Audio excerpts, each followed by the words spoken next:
오늘 본문은 시험을 참는 자가 복이 있다라는 말로 시작하고 있습니다. 오늘 본문에 시험이라는 단어가 계속해서 6번 나오는데, 이 시험이라는 단어는 2절에서 말씀을 드린 것처럼 페이라스모스라는 단어를 번역했는데, 이 단어의 의미는 첫째는 시험, 이건 테스트입니다. 두 번째는 시련, 세 번째는 유혹, 이런 의미를 가지고 있습니다. 2절에서는 시련이라는 의미로 사용되었고요, 오늘 본문에서는 유혹이라는 의미로 사용이 되었습니다. 시험이라고 지금 번역하고 있는데, 시험을 참는 자는, 그래 시험이라고 번역하고 있는데 이건 테스트가 아니고 유혹이라는 의미입니다. 유혹을 참는 자, 유혹에 넘어가지 않고 유혹을 이기는 자가 복이 있다라고 말씀을 하고 있습니다. 자, 어떤 복이 있습니까? 주께서 약속하신 생명의 면류관을 얻게 되어집니다. 자, 2절에는 너희가 여러 가지 시련을 당하거든 이라고 이야기하고 있는데, 여러분, 시험, 또 시련, 유혹, 이것은 따로 오는 게 아닙니다. 어떤 한 가지 시련이 하나님께서는 그것을 통해서 우리를 테스트하는 시험이 되기도 하고, 사탄은 그것을 통해서 우리를 넘어뜨리려는 유혹이 되기도 하는 것이죠. 자, 야고보서의 수신자인 초대교회에 흩어진 지금 디아스포라 성도들, 그들은 여러 가지 시련을 당하고 있습니다. 그 속에서 때때로 배교의 유혹을 당하게 되어지죠. 핍박을 피해서 적당히 타협하면서 신앙생활해라, 주님을 한 번만 부인하면 화형을 면할 수 있다, 이러한 유혹을 받게 되어집니다. 그 속에서 죄를 짓고 배교할 수도 있고, 그렇지 않고 반대로 성숙하게 세워지는 이 기회가 될 수도 있는 것이죠. 사탄은 우리에게 시련을 주고 그 시련을 통해서 우리를 유혹해서 우리로 죄를 짓게 하고 사망에 이르게 하는 게, 그게 사탄의 목적이고요. 근데 하나님께서는 동일한 시련을 통해서 우리를 그 가운데 인내하게 하시고, 그 시련을 통과할 수 있는 지혜를 우리에게 허락하시고, 그래서 우리를 성숙하게 만드는 것입니다. 여러분, 기억하시기 바랍니다. 유혹 그 자체는 죄가 아닙니다. 우리가 유혹을 받는 것, 유혹을 받았다고 해서 죄를 지은 게 아니에요. 유혹 자체는 죄가 아니에요. 그런데 유혹을 받는 그 자체는 죄가 아니지만 계속해서 동일한 유혹을 받는다면 그 부분은 내가 아직 성숙하지 않았다는 거예요. 그 부분에 성숙하지 않았기 때문에 계속 동일한 이 유혹을 받는 것이죠. 그리고 그 유혹을 받는 사람이 유혹에 지면은 어떻게 됩니까? 죄를 지은 거예요. 근데 유혹을 이기면은 성숙하게 되는 것이죠. 4절에서 말씀하고 있는 것처럼 온전하고 구비하여 조금도 부족함이 없는, 하나님께서 우리로 그 가운데서 행하게 하실 어떤 선한 일을 할 수 있는 사람으로 그렇게 세워지는 것입니다. 여러분, 우리가 아무리 강력한 시련 또는 유혹을 받더라도 죄를 짓지 않을 수 있어요. 그리고 그 유혹을 이기면은 우리는 생명의 면류관을 받게 되어집니다. 그래서 시련과 유혹은 그 자체는 죄가 아니고 그 자체는 오히려 복받을 기회라는 것이죠. 우리가 성숙할 수 있는 기회, 우리가 면류관을 받을 수 있는 기회인 것입니다. 그래서 오늘 본문은 시험을 참는 자가 복이 있다라고 이야기하고 있는 것이죠. 자, 모든 그리스도인들이 다 이 복을 받는 게 아니에요. 시련을 견뎌낸 사람만 이 복을 받는 것이죠. 유혹에 넘어지지 않고 끝까지 견딘 사람. 자, 히브리서 9장 27절 말씀 시작. 한 번 죽는 것은 사람에게 정해진 것이요 그 후에는 심판이 있으리니. 자, 한 번 죽는 것은 사람에게 정해진 것이고 그 뒤에 죽음 다음에 심판이 있다는 것을 이야기하고 있어요. 여러분, 주님이 재림하실 때 우리가 심판을 받게 될 것입니다. 물론 우리가 받는 심판은 지옥 가냐 천국 가냐 이 심판은 아닙니다. 어떤 형벌을 받을 것인가 이 심판 아닙니다. 우린 지옥 가지 않고요, 형벌도 받지 않습니다. 그런데 우리가 심판을 받아요. 그 심판은 어떤 상을 받을 것인가, 상급에 대한 심판인 것이죠. 여러분, 하나님은 오전에 말씀을 드린 것처럼 상 주시는 분이셔요. 여러분, 하나님을 그렇게 믿으시기 바랍니다. 하나님은 우리에게 상 주시는 분이시다. 우리가 주님이 재림하시고 주님 앞에 서게 될 때에 우리는 상을 받게 될 거예요. 그런데 다 똑같은 상을 받는 게 아니에요. 자, 고린도후서 5장 10절 말씀 시작. 이는 우리가 다 반드시 그리스도의 심판대 앞에 나타나게 되어 각각 선악간에 그 몸으로 행한 것을 따라 받으려 함이라. 자, 우리가 다 받는다고 이야기하고 있어요. 그러니까 예수 믿고 구원받은 성도들은 다 이 상을 받게 되어집니다. 그런데 어떻게 받느냐? 그 몸으로 행한 것을 따라서. 그러니까 상이 다 다르다는 거예요. 여러분이 주님 앞에 서게 될 때에 상을 받게 될 것이고요. 그 상은 여러분이 받는 거나 여러분 옆에 있는 사람이 받는 거나 다 똑같지 않아요. 차등 상급을 받게 되어집니다. 예수 믿는 사람들 가운데 영광스러운 구원을 받는 사람도 있고 부끄러운 구원을 받을 사람도 있습니다. 고린도전서 3장 12절부터 15절까지 시작. 만일 누구든지 금이나 은이나 보석이나 나무나 풀이나 집으로 이 터 위에 세우면 각 사람의 공적이 나타날 터인데 그날이 공적을 밝히리니 이는 불로 나타내고 그 불이 각 사람의 공적이 어떠한 것을 시험할 것이라. 만일 누구든지 그 위에 세운 공적이 그대로 있으면 상을 받고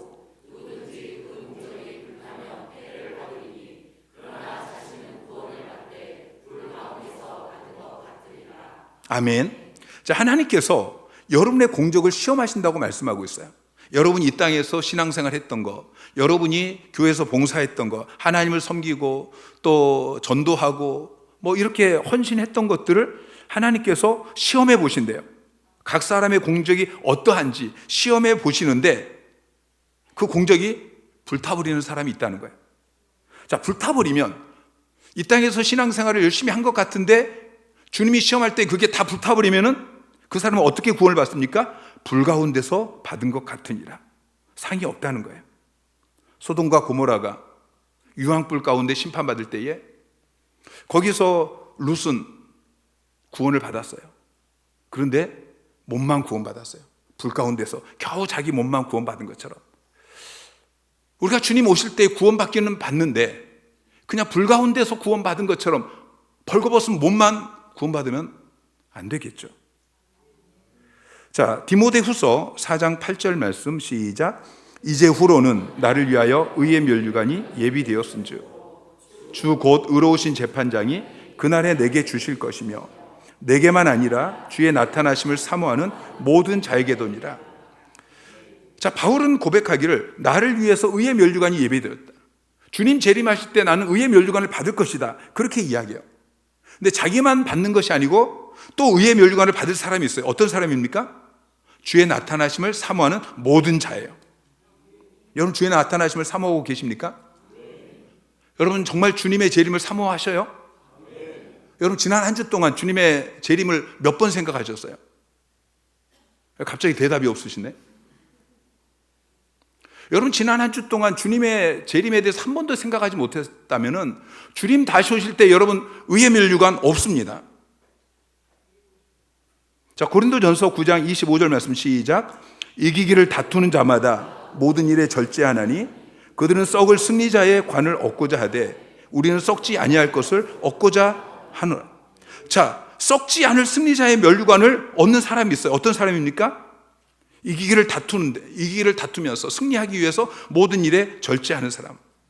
여러분 지난 한 주 동안 절제하며 사셨습니까? 세상과 싸워서 이기기 위해서, 사단과 싸워서 이기기 위해서, 죄와 싸워서 이기기 위해서 여러분 모든 일에 절제하셨나요? 그랬다면 여러분 승리자의 관을 얻을 것입니다. 베드로전서 5장 2절부터 4절까지 시작. 너희 중에 있는 하나님의 양무리를 치되 억지로 하지 말고 하나님의 뜻을 따라 자원함으로 하며 더러운 이득을 위하여 하지 말고 기꺼이 하며 맡은 자들에게 주장하는 자세를 하지 말고 양무리의 본이 되라. 그리하면 목자장이 나타나실 때에 시들지 아니하는 영광의 관을 얻으리라. 자, 주님 재림하실 때 영광의 면류관을 얻을 사람이 있어요. 어떤 사람입니까? 하나님의 양무리를 치는 사람, 주일학교 교사들, 셀 리더들. 그런데 그들이 다 받는 건 아니에요. 억지로 그 일을 하는 사람은 영광의 면류관이 없어요. 억지로 하는 것이 아니고 자원함으로, 그리고 더러운 이득을 위해 사는 것이 아니고 기꺼이 기쁨으로, 그리고 양무리의 본이 되어질 때에, 그때 목자장이신 예수 그리스도께서 다시 재림하실 때에 영광의 면류관을 받게 될 것이다 라고 말씀하고 있어요. 자, 데살로니가전서 2장 19절 말씀 시작. 우리의 소망이나 기쁨이나 자랑의 면류관이 무엇이냐? 그가 강림하실 때 우리 주 예수 앞에 너희가 아니냐? 자, 소망이나 기쁨이나 자랑의 면류관. 여러분 이 면류관은 누가 받습니까?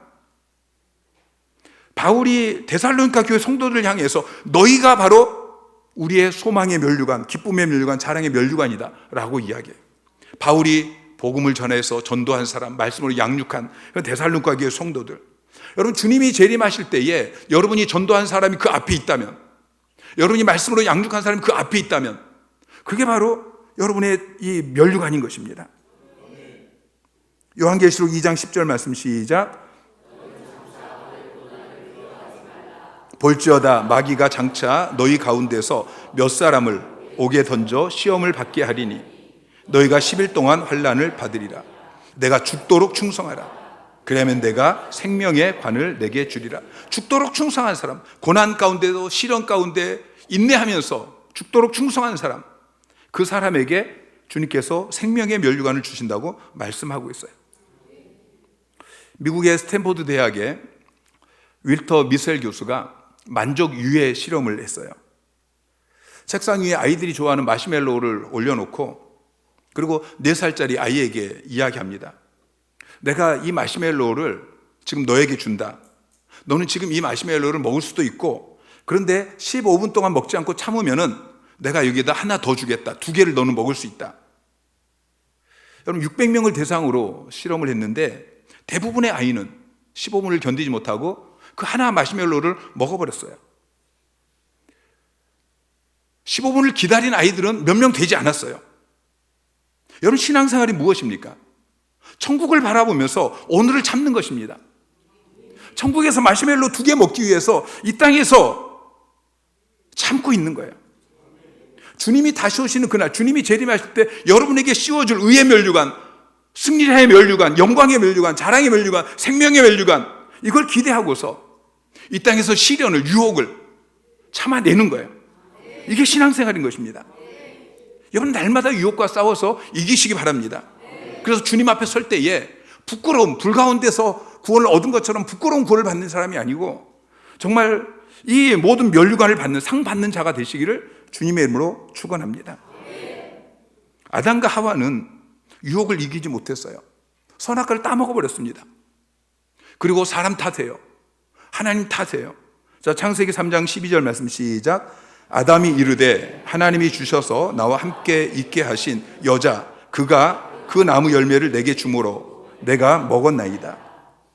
자, 하나님께서 선악과를 따먹은 이 아담을 향해서 너 왜 죄 지었냐?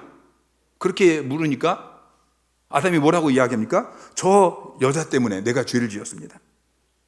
사람들은 자기가 유혹을 받고 자기가 죄를 지어놓고는 자꾸 남 탓을 해요. 환경 탓, 상황 탓.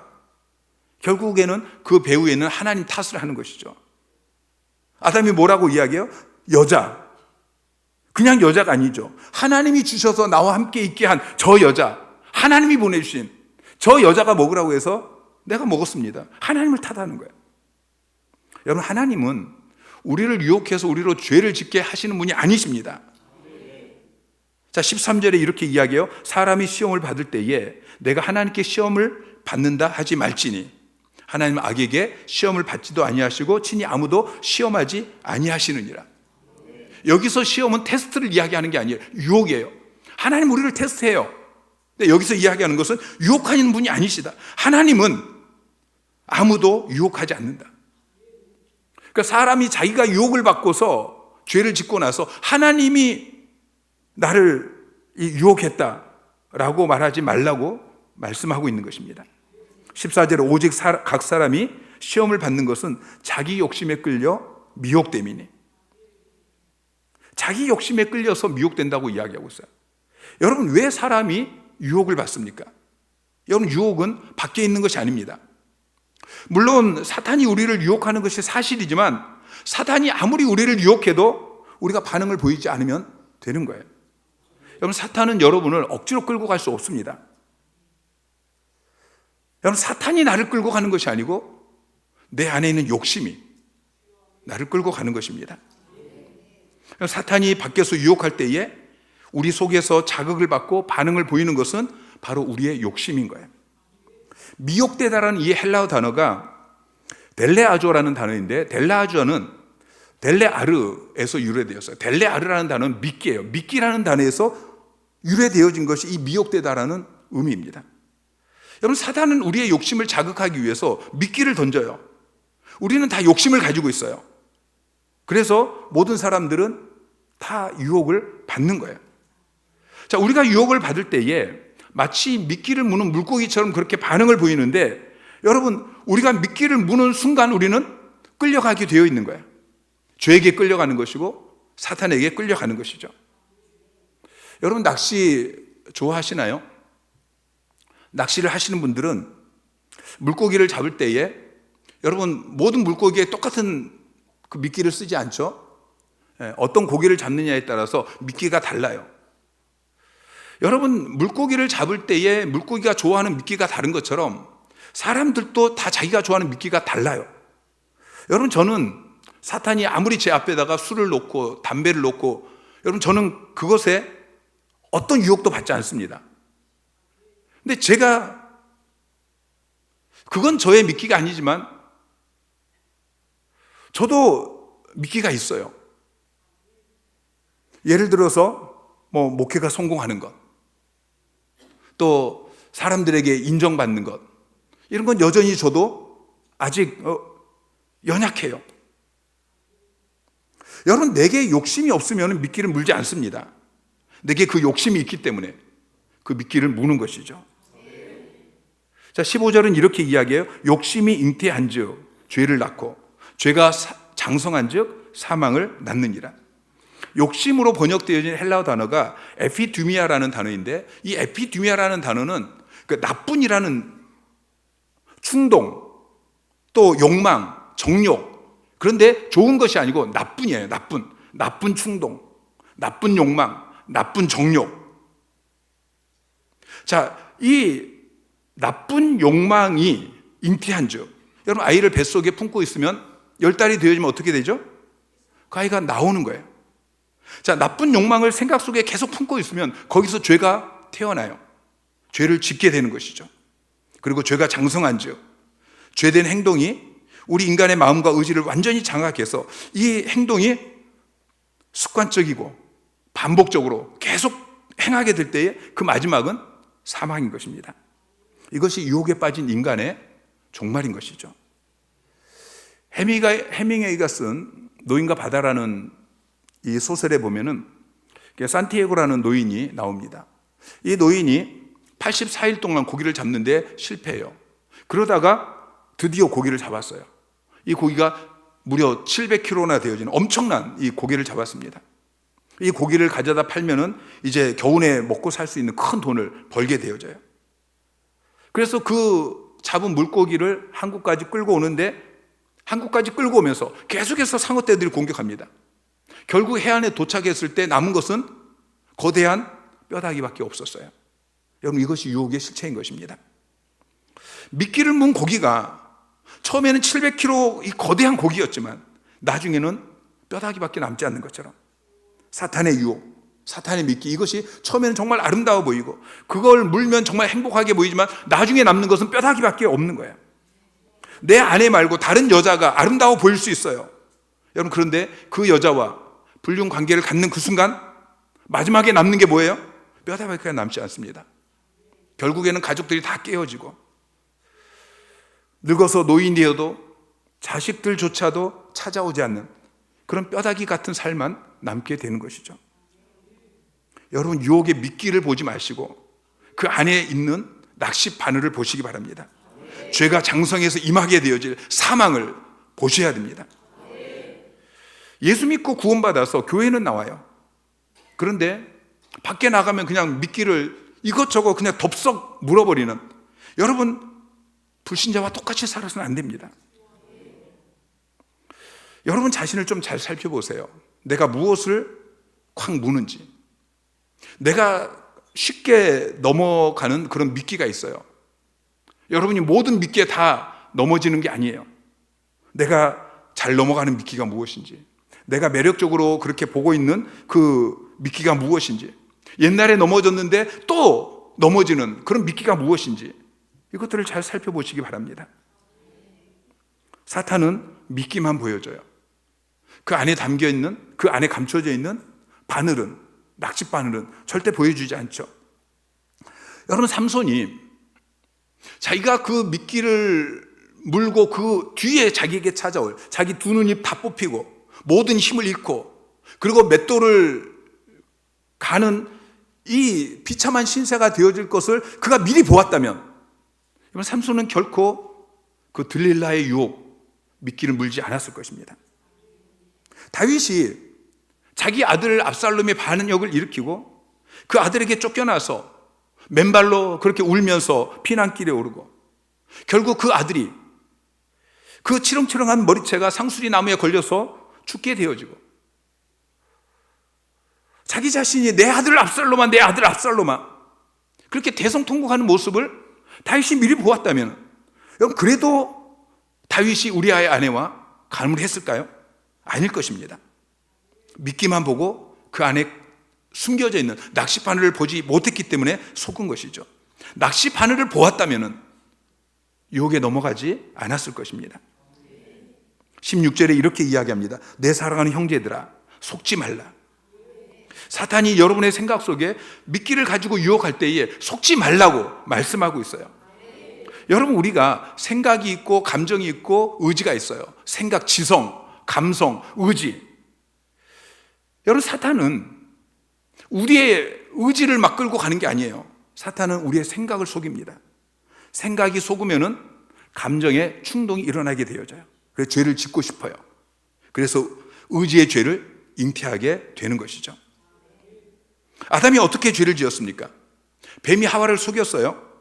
창세기 3장 4절부터 보면은 뱀이 여자에게 이르되 너희가 결코 죽지 아니하리라.